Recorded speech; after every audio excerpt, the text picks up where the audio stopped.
النصف من شعبان فقوموا ليلها وصوموا يومها فإن الله تعالى ينزل فيها بغروب الشمس إلى السماء الدنيا فيقول ألا من مستغفر فأغفر له ألا من مسترزق فأرزقه ألا من مبتلى فأعافيه ألا كذا حتى يطلع المال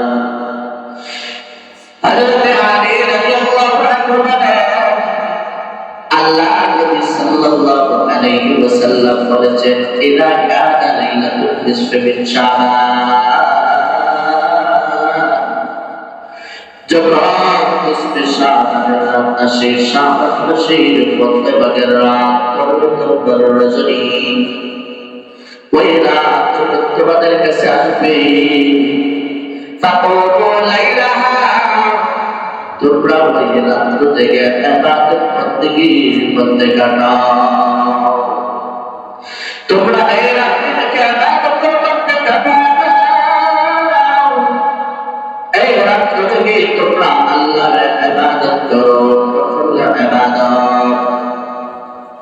আমাদের সমাজে আমার বাড়াবাড়িও আছে এই রাতটাকে এখন আমরা নামাজের নাম বানায় ফেলছি না শুভরাতের সাথে কোনো নির্দিষ্ট নামাজ নাই যা করবেন সব সফল রোজা রাখবেন রোজাটা সফল যদি কেউ মনে করে এটা শুভরাতের সাথে খাস তাহলে তার ধারণাটা ভুল হবে কারণ সব শব্দের অর্থ হলো না বরাত শব্দের অর্থ হলো মুক্তি বরাত শব্দের অর্থ হলো নিষ্কৃতি লাইলাতুল অর্থ হলো রাত বরাত শব্দের অর্থ মুক্তি লাইলাতুল বরাত মানে মুক্তির রজনী মুক্তির রাত হাদিসের ভাষায় ওই রাতকে বলা হয় লাইলাতুল নিসফি মিন শাবান এই রাতে মহান আল্লাহ রাব্বুল আলামিন বান্দাদেরকে মাফ করেন বান্দাদেরকে মুক্তি দান করেন এজন্য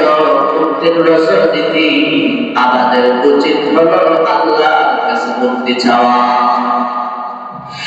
মহানবী সাল্লাল্লাহু আলাইহি ওয়াসাল্লাম বলেন তাকুমু লাইলাহা এই রাত্রিতে তোমরা আল্লাহর ইবাদতের মধ্যে কাটাও রাত্রি জায়গা তোমরা ইবাদত করো কিন্তু আমাদের সমাজে এখন আমাদের মাইন্ড চেঞ্জ হয়ে গেছে এই রাত্রি যখন আসে আমাদের মধ্যে অনেক বেদাত ছড়িয়ে পড়েছে অনেকে মনে করে এই রাতটা হলো ঘুরে বেড়ানোর রাত আত্মীয় স্বজনদের বাড়িতে যেতে হবে না এই রাতটা আত্মীয় স্বজনের বাড়িতে যাওয়ার রাত না এই রাতটা বেড়ানোর রাত না এই রাতে এই দিন উপলক্ষে সিদ্ধি করে পারিবারিক বিতরণ করার জন্য এই রাত নয় এই রজনী নয় কিন্তু আমাদের সমাজে এইগুলো চলো না এইগুলো করা যাবে না এই রাতটা হলো ইবাদতের রাত আল্লাহর কাছে মুক্তি চাওয়ার রাত তুমি যত দিন পারবা আল্লাহর কাছে এই রাতেই তুমি মাফ চাইবা ক্ষমা চাইবা এই রাতে নিরিবিলি ভাবে আল্লাহর ইবাদত করবা আমরা এই রাত আসলে মসজিদের মধ্যে আমরা ভিড় করি তবে মসজিদে আসতে পারে আসেন সমস্যায় তোমরা তোমাদের ঘরকে কবর বানাও মসজিদের মধ্যে জামাতের সাথে আদায় করো যত নফল নামাজ আছে নফল ইবাদত আছে ঘরের মধ্যে তোমরা করো কারণ কবরস্থানে যেমন কোন ধরনের ইবাদত করা হয় না তোমরা যদি ঘরের মধ্যে কোন ধরনের ইবাদত না করো তাহলে ওই ঘরটা কবরের মতো হয়ে যায় আল্লাহর নবী বলেন তোমরা তোমাদের ঘরকে কবর বানাও না অর্থাৎ ঘরকে ইবাদত শূন্য রাখিও না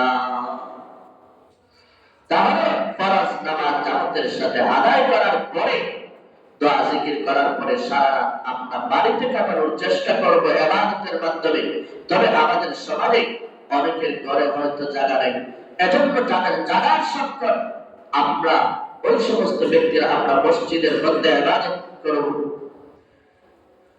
আবার এটা মনে করতে হবে না যে কেউ যদি এই কথা মনে করি যে না মসজিদের মধ্যেই ইবাদত করতে হবে, না করলে হয়তো আমার ইবাদত হবে না, এই কথা কখনো মনে করা যাবে না। যাই হোক, আল্লাহ নবী বলেন ফাকুমু লাইলাহা, তোমরা এই রাতটা ইবাদতের মধ্যে কাটাও, এই রাতটা তোমরা নফল নামাজের মধ্যে কাটাও, এই রাতটা তোমরা কোরআন তেলাওয়াতের মধ্যে কাটাও, এই রাতটা তোমরা জিকিরের মধ্যে কাটাও, এই রাতটা তোমরা তাসবিহ তাহলিলের মধ্যে কাটাও। তবে সাবধান, এই রাত্রিতে তোমরা আতশবাজি করিও না, এই রাত্রিতে তোমরা ফটকাবাজি করিও না, এই রাত্রিতে কোনো সিন্নি ফিন্নির কোনো ব্যবস্থা করিও না, কারণ এগুলো শরীয়তের না, এইগুলো শরীয়তের বহির্ভূত কাজ। শরীয়ত বলে তোমরা এই রাত্রি যখন তোমাদের কাছে আসবে তখন তোমরা ইবাদতের মাধ্যমে রাতটাকে অতিবাহিত করবে। কিন্তু আমরা এই রাত আসলে আমরা বন্ধু বান্ধব নিয়ে বিভিন্ন জায়গায় আড্ডা দেওয়ার মধ্যে লিপ্ত হয়ে যায়, গল্প গুজবে লিপ্ত হয়ে যায়। অথচ আল্লাহ বলে, আল্লাহ নবীজি বলে তোমরা এই রাত পাইলে তোমরা ইবাদতের মধ্যে কাটে।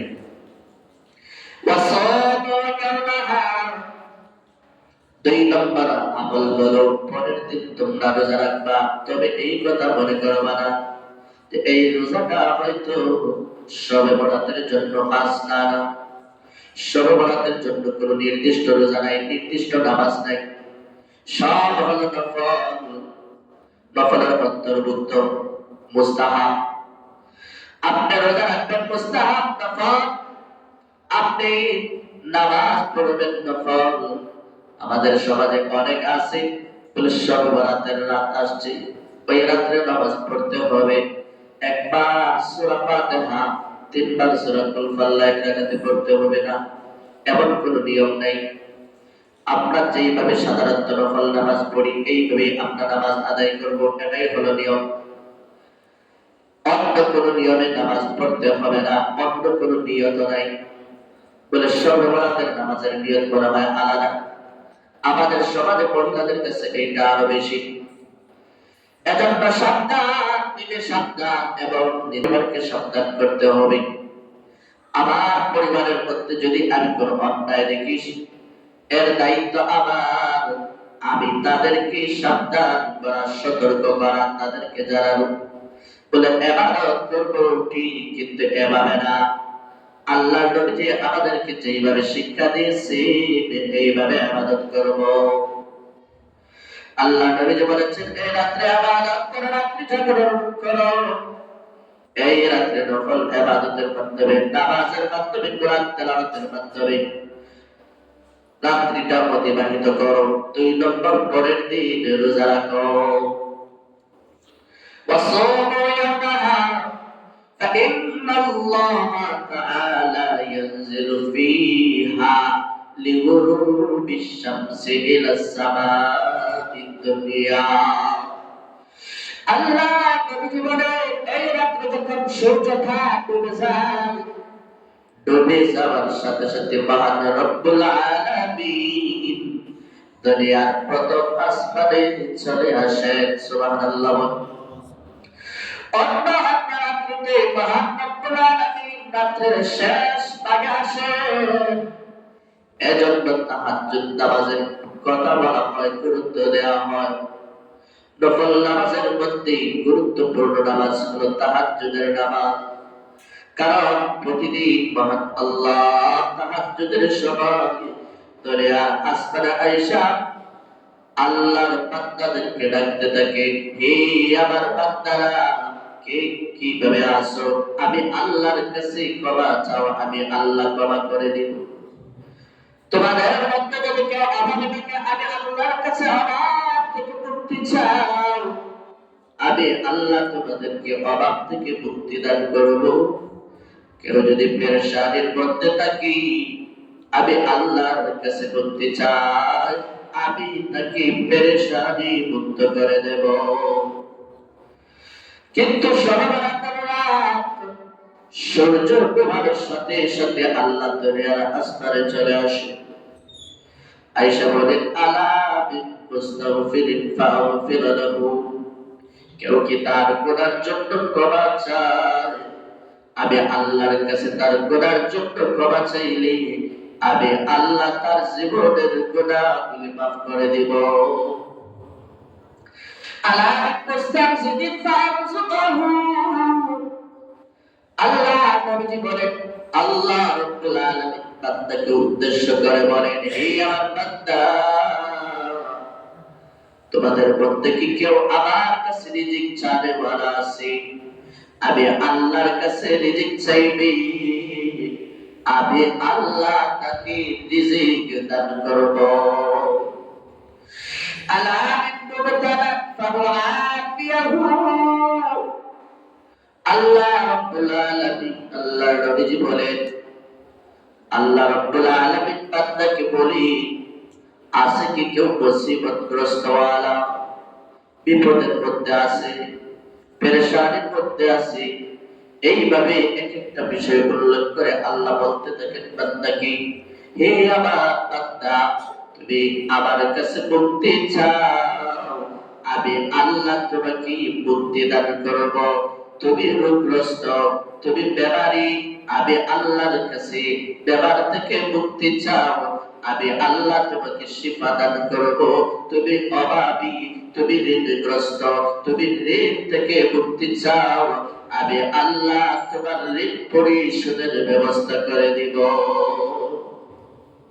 তো ৩ নম্বর আমল হলো এই রাত্রিতে আল্লাহর কাছে দোয়া করা, নিজের গুনাহ উপর সম্মিলিত হইয়া আল্লাহর কাছে তওবা করা আর আল্লাহর কাছে মাফ চাওয়া।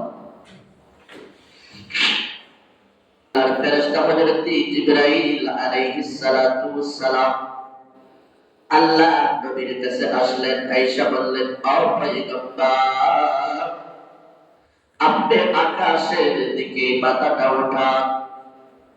আল্লাহর নবী আকাশের দিকে মাথা উঠাইছে, মাথা উঠায়া দেখি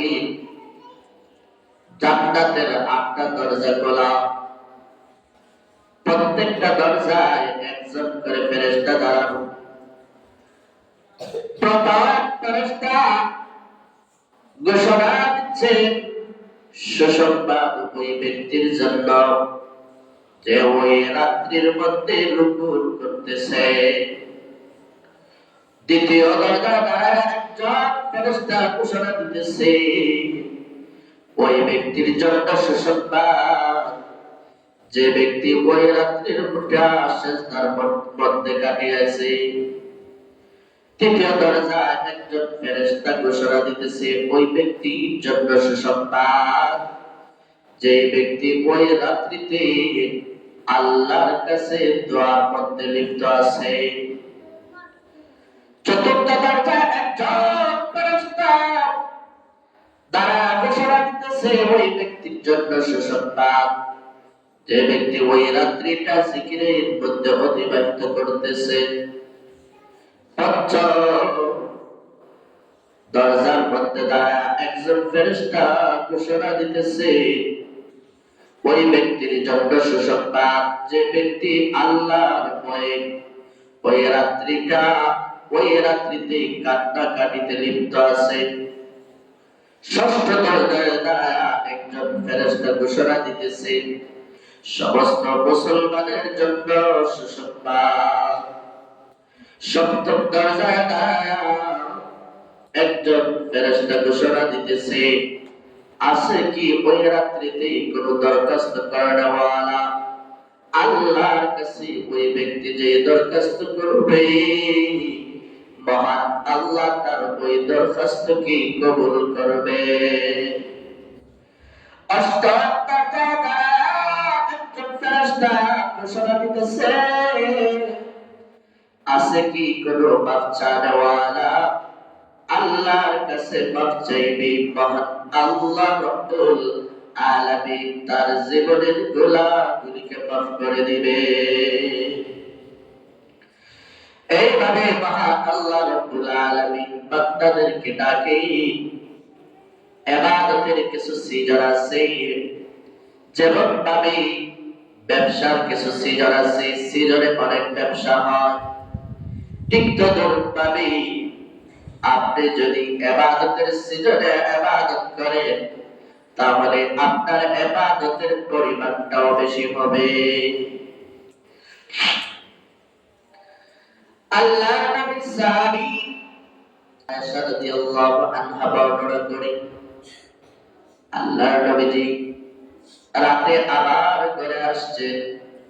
ঘরে আসার পরে কাপড় খুলেছেন, শয়ন করবেন। এমন অবস্থায় দেখা যায় রাসূল আবার কাপড় পরিধান করে, পোশাক পরিধান করে ঘর থেকে বের হয়ে গেছে। আম্মা জান আয়েশা বলে, আল্লাহর নবীজি ঘর থেকে বের হইয়া গেছেন। বের হইয়া যাওয়াটা আবার আত্মমর্যাদায় আঘাত লাগিয়েছে। আমি মনে মনে ভাবছি, আল্লাহর নবী হয়তো আবার ঘর ছেড়ে অন্য কোন বিবির ঘরে চলে গেছেন। এই ধারণা করি আমি আমার সতীনের ঘরগুলো তালাশ করেছি। আল্লাহর নবীজিকে কোন সতীনের ঘরে পাইলাম। আমি তালাশ করতে করতে জান্নাতুল বাকিতে চলে গেছি।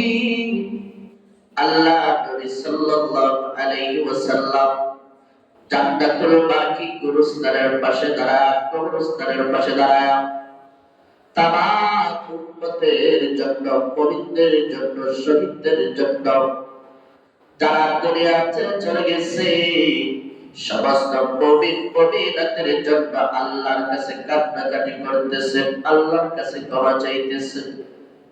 আমি এই অবস্থা থেকে রাসূলের পিছন থেকে আমি দৌড়াইয়া চলে আসলাম। আয়েশা, আমি আমার লেপের নিচে শুয়ে পড়লাম, যাতে করে আল্লাহর নবীজি বুঝতে না পারেন। আল্লাহর নবীজি কিছুক্ষণ পরে আয়েশা বললেন, আয়েশা, তুমি আমার প্রতি কি রূপ ধারণা করতে পারলে? আয়েশা, তুমি কি মনে করছো আমি তোমার বাবার মতো না? বলে, তোমার বাবা সামন দিকে চাইলে পিছন দিক থেকে না, তুমি কি এইরকম মনে করছো? বলে, তুমি আমার পিছনে গিয়েছিলে, আমি তোমাকে দেখি নাই, তুমি চলে আসছো আমি যাতে বুঝতে না পারি। হে আয়েশা, না না, আমি তোমার যে পালা আছে আমি তাতে কোনো কম বেশি করতে পারি না। তবে একটা বিষয় জেনে রাখো, এই মাত্র আমার কাছে ফেরেশতা এসেছিলেন। যখন আমি ঘরে ঢুকলাম, ঢোকার উপর ফেরেশতা আসছিলেন। আয়েশা বলেছেন, আজকে শবে বরাতের রজনী, লাইলাতুন নিসফে মিন শাবান, এই রাতটা বড় বরকতপূর্ণ। এই রাতে মহান রব্বুল আলামিন অসংখ্য অগণিত বান্দাদেরকে মাফ করে দিবে। এজন্য আমি পয়গম্বর আর ঘরে থাকতে পারি নাই। আমি আমার যত উম্মত দুনিয়া ছেড়ে চলে গেছে, সমস্ত উম্মতের জন্য দোয়া করতে আমি কবরস্থানে চলে গেছি, ঈসানের সওয়াব পৌঁছানোর জন্য। আল্লাহর নবীজি কবরস্থানের পাশে গিয়া এই রাত্রিতে মৃত ব্যক্তিদের জন্য দোয়া করেছেন। এই হিসেবে এই হাদিস অনুযায়ী এই রাত্রের চতুর্থ নম্বর আমল হলো এই রাত্রিতে নীরবে কবর জিয়ারত করা। দল বন্ধ পাবে না। নবীজি তো সাহাবায়ে কেরামদেরকে নিয়ে যাচ্ছেন, যদি দল কবর জিয়ারত করা এই রাত্রিতে আল্লাহর নবীজি বলে কি পরিমাণ মানুষকে মহান আল্লাহ রব্বুল আলামিন মাফ করে দিবেন। আল্লাহর নবীজি উদাহরণ দিয়ে বলেন, বনিকা গোত্রের যত বকরি আছে, ছাগল আছে, ওই ছাগলের শরীরের মধ্যে যত লোম আছে, ওই লোক পরিবার ব্যক্তিদেরকে আল্লাহ ক্ষমা করে দিবে। তখনকার সময়ে বড় কালপুত্র তারা বকরি লালন পালনে বেশি অভ্যস্ত ছিল। এক একটা গোত্রে 20,000 করে বকরি ছিল।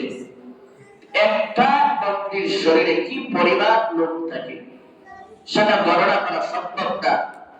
আল্লাহ নবীজি একথা উদ্দেশ্য না যে লোক পরিমাণ মানুষকে আল্লাহ ক্ষমা করে দিবেন, বরং একটা উদ্দেশ্য হলো আল্লাহ এই রাত্রিতে অসংখ্য অগণিত মানুষদেরকে আল্লাহ মাফ করে দিবেন।